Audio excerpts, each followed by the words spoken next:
Customer खूपच urgent order देतात. श्री स्वामी समर्थ, कसे आहात सगळे? तर कालचा जो व्लॉग मी अपलोड केला होता त्याच दिवशी मला ही पण ऑर्डर होती, म्हणजे एकाच दिवशी 2 ऑर्डर होत्या. फक्त की मी व्हिडिओ सेपरेट अपलोड करते आहे, म्हणजे तुम्हाला पण म्हणजे कळावं की म्हणजे सेपरेटच कसं म्हणजे मी डिझाईन केलं आहे, कसं ते तयार केले वगैरे त्यामुळं. सो काय झालं होतं ना की हे जे कस्टमर आहे ज्यांचा मी आता केक बनवते आहे, त्या कस्टमरला मम्मीने सकाळीच केकचा इमेजेस वगैरे सेंड करून ठेवले होते. बट म्हणजे सकाळीच 10-11ला काहीतरी. पण कस्टमरने खूपच वेळ लावला डिसाईड करायला आणि कस्टमरने संध्याकाळी 6:30 का 6:45ला ऑर्डर दिली आणि त्यांना 8:30पर्यंत केक हवा होता. म्हणजे एवढं इमर्जन्सी त्यांनी सांगितलं आणि इमेज कधी सेंड केला होता मम्मीने? सकाळी 10-11ला. तर एवढा पण वेळ कस्टमर लावतात डिस्कशन करायला.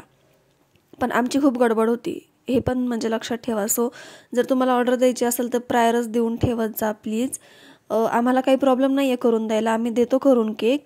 बट काय होतं ना की केक सेट होत नाही. परत मग तुम्ही बोलणार की क्रीमच मेल्ट झाली, म्हणजे हे असं झालं ते तसं झालं, असं मग तुमच्याकडून कंप्लेंट येतात.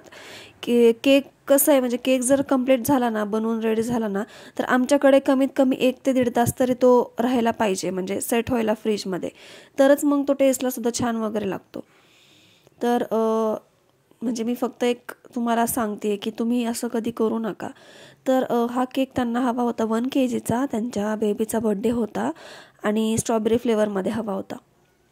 सो मी लगेच बेस वगैरे लावून घेतला आणि 1 kgचा बेस म्हणलं ना की अर्धा तास तरी जातोच. आणि ज्यांच्याकडे ओव्हन नाही आहे ना त्यांना अर्धा तास जातोच, म्हणजे अर्धा तास बेस व्हायला आणि 15 ते 20 मिनटं त्याला गार व्हायला, म्हणजे नॉर्मल टेम्परेचरवर व्हायला. सो पाऊण तास तर असाच निघून जातो. सो हा जो बेस असतो तो गरममध्येच कट करावा लागतो, जो मी आत्ता केला आहे. खूपच गरम नाही, थोडंसं मी त्याला फॅन खाली गार वगैरे होऊन दिलं आणि मग नंतर त्याची कटिंग वगैरे करून घेतली. तर एकाच दिवशी अशा 2 ऑर्डर होत्या. ती ऑर्डर कंप्लीट झाल्यावरती कस्टमर घेऊन गेलं आणि मी निवांत बसले होते. जर ह्या कस्टमरने मला आधीच सांगितलं असतं तर मी पटकन ही ऑर्डर कंप्लीट करून सुद्धा सेट व्हायला ठेवला असता हा केक. तर हा केक आता मी 3 लेयर्समध्ये केला, कारण हाईट वगैरे द्यायची होती ह्या केकला मला आणि थोडी जास्त डिझाईन्स होती ह्याच्यावरती, क्रीमवालीच डिझाईन होती. सो तीसुद्धा मी करून घेतली. तरी 15 ते 20 मिनटं केक माझ्याकडे राहिला फ्रीजमध्ये सेट व्हायला, कारण कस्टमर थोडंसं लेट घ्यायला आलं 9-9:30 वाजता केक, कारण ते कुठेतरी बाहेर गेले होते. सो फिनिशिंग वगैरे करून घेतली आणि क्रमकोट झाल्यानंतर मला जास्त वेळ ह्याला फ्रीजमध्ये ठेवता नाही आलं, कारण कस्टमरने सांगितलेल्या टाईमवर आपण केक रेडी करून ठेवायला हवा, हो ना? तर हो, म्हणजे कस्टमरने समज सांगितलं की मला 8 वाजता केक हवा आहे. सो आपण त्या टायमिंगलाच रेडी करून ठेवायचा, कारण कसं आहे की कस्टमर त्या टायमिंगला पण येतो किंवा मग त्यांच्याकडून लेट झालं तरी चालतं, पण आपल्याकडून लेट नाही झालं पाहिजे असं कस्टमरचं असतं. पण काही कस्टमर जे असतात ते फिक्स असतात, म्हणजे ते कुठेही जात नाही. त्यांना आपले केक एवढे आवडतात ना की ते बाहेरून कुठूनच केक आणत नाही. म्हणजे त्यांच्या कायमच्या ऑर्डर कुठलंही सेलिब्रेशन असो ते आपल्याकडेच देतात ऑर्डर. तर हे जे होतं ते माझं न्यू कस्टमर होतं, ज्यांचा मी आत्ता केक बनवते आहे. आणि हा केक त्यांच्याकडे हा जो माझा केक आहे तो त्यांच्याकडे फर्स्ट टाईमच जाणार होता. सो मला हा छान करून द्यायचा होता, बट हा सेट झाला नव्हता. तरी पण त्यांना आवडला, टेस्ट वगैरे खूप आवडली त्यांना, छान झाला होता केक. आणि तुम्हालासुद्धा ह्या केकचा फायनल लुक लास्टला म्हणजे दिसेलच की हा केक मी कसा केला आहे. ह्याआधी पण मी हा डिझाईनचा केक केला आहे, फक्त मी टॉलमध्ये केला आहे आणि ग्रीन शेडमध्ये केला आहे. तर मी हा पिंक शेडमध्ये आणि विदाऊट टॉल बेसमध्ये फर्स्ट टाईम बनवते आहे. सो तुम्ही पण लास्टपर्यंत बघा, खूप छान असा लुक झाला ह्या केकचा. ह्याला मी थोडंसं पिंक शेड दिलं आहे. तर एकत्र मी म्हणजे एकाच टायमिंगला मी समज मला म्हणजे एका दिवशी जर 2 ते 3 केकच्या ऑर्डर असतील तर मी कधीच एकच पूर्ण व्लॉग बनवून टाकते. पण कधी नाही टाकत, कधी म्हणजे असं सेपरेटच टाकते. परत तुम्हाला वाटेल की ही रोजच एकच कपडे का घालते. सो मी तुम्हाला तेच म्हणजे एक्सप्लेन करते आहे की मला कधी एकाच दिवशी 3 ते 4 केकच्या ऑर्डर असतात. सो मी त्याच आउटफिटवर असते.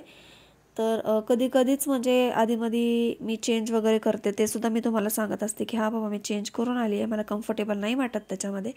तर ते सुद्धा मी तुमच्यासोबत शेअर करत असते.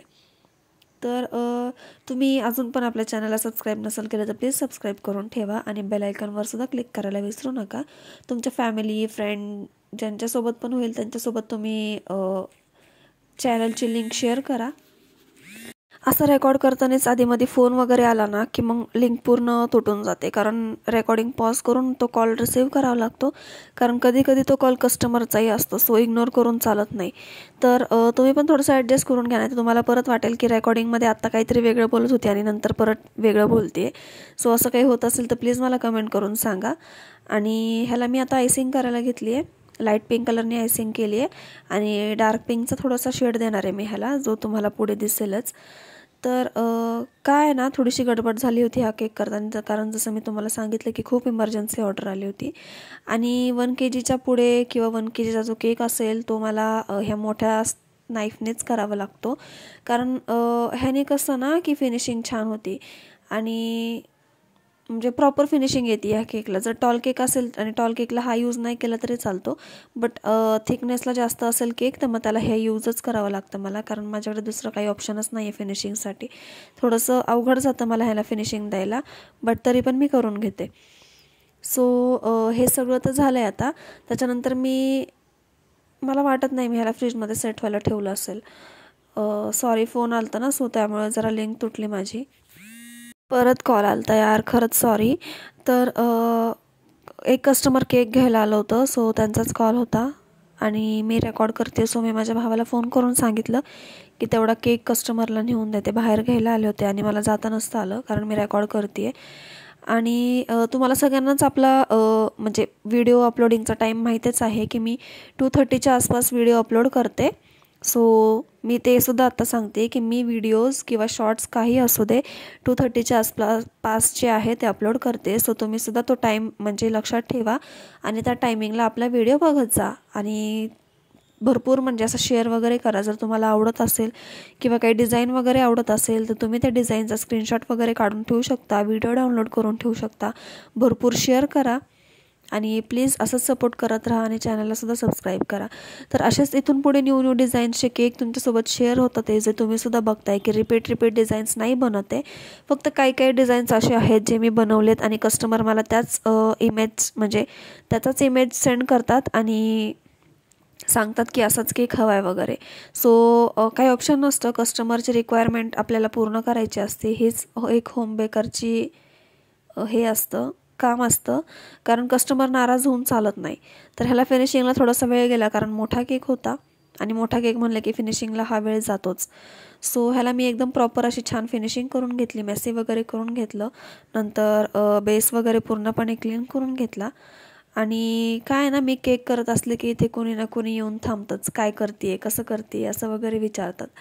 सो कारण त्यांनाही आवडतं की मी काय बनवते असं बघायला, परत मग कोणाचं आहे काय, असे सगळे भरपूर प्रश्न विचारतात मला. तर तुम्हाला ह्या केकमध्ये थोडासा चेंज दिसत असेल की मी ह्याला थोडीशी शेडिंग दिली आहे रेड कलरनी. आणि शेडिंग वगैरे दिल्यानंतर परत मग माझ्या स्पूनने मेसी करून घेतलं. आणि आता तुम्ही बघितलंच की मी हाय केलं तर त्या काकू आल्या होत्या, त्यांचं एक छोटंसं बेबी आहे. सो त्यांनाच मी आत्ता हाय करत होते आणि त्या बोलत होत्या. फक्त व्हिडिओ चालू असलं की मी त्यांना सांगितलं की तुम्ही मध्ये येत नका जाऊ. सो त्या साईडला थांबूनच माझ्यासोबत बोलत होत्या. नंतर मेसी वगैरे करून झाल्यानंतर आता बेस वगैरे क्लीन करून घ्यायचा आणि लगेच डिझायनिंगच्या पार्टला लागायचं. डिझायनिंगचा पार्ट झाल्यानंतर थोडे स्प्रिंकलर्स वगैरे ॲड करायचे आणि नंतर केक एकदम मस्तच. तर ह्याच्या आधीचा म्हणजे कालचा जो व्लॉग होता त्याच्यामधला सुद्धा केक तुम्हाला भरपूर जणांना आवडलेला आहे. सो आणि हा पण तुम्हाला नक्कीच आवडेल, कारण ही पण माझ्यासाठी न्यू डिझाईन आहे, ही मी अजूनपर्यंत बनवली नाही आहे आणि आत्ताच बनवली आहे, म्हणजे फर्स्ट टाईमच बनवली आहे. तर थोडासा अजून डार्क शेड द्यायचा होता मला, सो मी अजून कलर ॲड केला ह्याच्यामध्ये. तर तुम्ही बघताय की आता तुम्हाला वाटत असेल की एकाच साईडला शेड झाला आहे, बट नाही, हा थोडासा स्प्रेड होणार आणि म्हणजे हळूहळू स्प्रेड होणार. हा तुम्हाला पुढे दिसेलच की कसा स्प्रेड होतं आहे आणि खरंच केकला खूप सुंदर लुक येतो आहे. आणि रात्र झाली होती, सो रात्री पण असं म्हणजे मला वाटत होतं आधी की रात्री फोटोज वगैरे व्हिडिओज वगैरे केकचे छान येत नाही, बट उलट रात्रीचे खूप छान येतात आणि केक एकदम असा फ्रेश दिसतो, जे तुम्हाला लास्टला दिसेलच. एवढ्यात काय होतं आहे ना की मी केकचं वेट करायलाच विसरते आहे.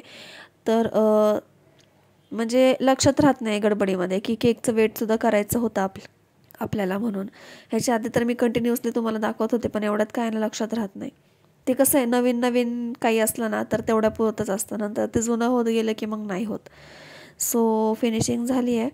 आता बेस वगैरे क्लीन करून घ्यायचा आणि बेस क्लीन करून झाल्यानंतर लगेच डिझायनिंगचा पार्ट. तर डिझायनिंगचा जो पार्ट होता तो 2 शेडमध्ये करायचा होता, लाईट पिंक आणि डार्क पिंकमध्ये.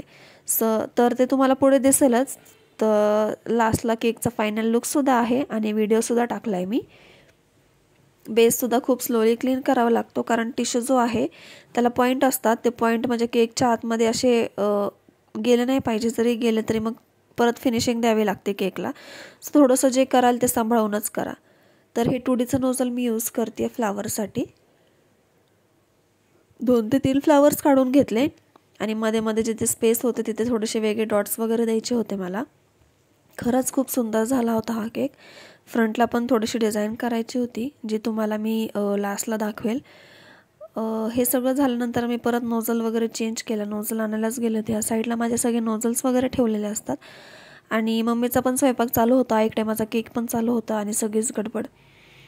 तर इथे छोटे छोटे फ्लावर्स काढले मी नोझल चेंज करून ह्या मोठ्या फ्लावर्सच्या मध्ये, आणि जे मोदकचं नोझल आहे त्याने नंतर डॉट्स वगैरे दिले. तर तुम्हाला पण हा केक आवडला असेल, ही डिझाईन आवडली असेल तर प्लीज मला कमेंट करून सांगा. आणि चॅनललासुद्धा प्लीज सबस्क्राईब करा. आपल्याला लवकरच 500 सबस्क्रायबर्स कंप्लीट करायचे आहेत, त्यासाठी सपोर्ट करा. आणि मी डेली बेसिसवर व्हिडिओजसुद्धा टाकते, जे तुम्ही बघताय आणि त्या व्हिडिओजला भरपूर प्रेमसुद्धा देत आहे. तर इथून पुढेसुद्धा एकही दिवस मिस नाही होणार. तुमच्यासोबत रोजचे डेली व्लॉग्स येत राहतील. फक्त तुम्ही चॅनलला सबस्क्राईब करा. बिना सबस्क्राईब करता प्लीज व्हिडिओजला बघू नका. लाईक करा, कमेंट करा, भरपूर शेअर करा. आणि जसं मी तुम्हाला सांगितलं होतं आधी की ह्याच नावाने माझी इंस्टाग्रामला सुद्धा ID आहे. सो प्लीज तिथे जाऊन सुद्धा मला फॉलो करा. तिथे माझे डेली अपडेट्स असतात केकचे. सो तुम्हाला सुद्धा कळत जाईल की मला कोणत्या दिवशी कोणती ऑर्डर आली होती. म्हणजे तुम्हाला तिथे फोटो बघून इथे कळेल की ही आजची ऑर्डर नाही आहे, ही त्या दिवशीची ऑर्डर होती.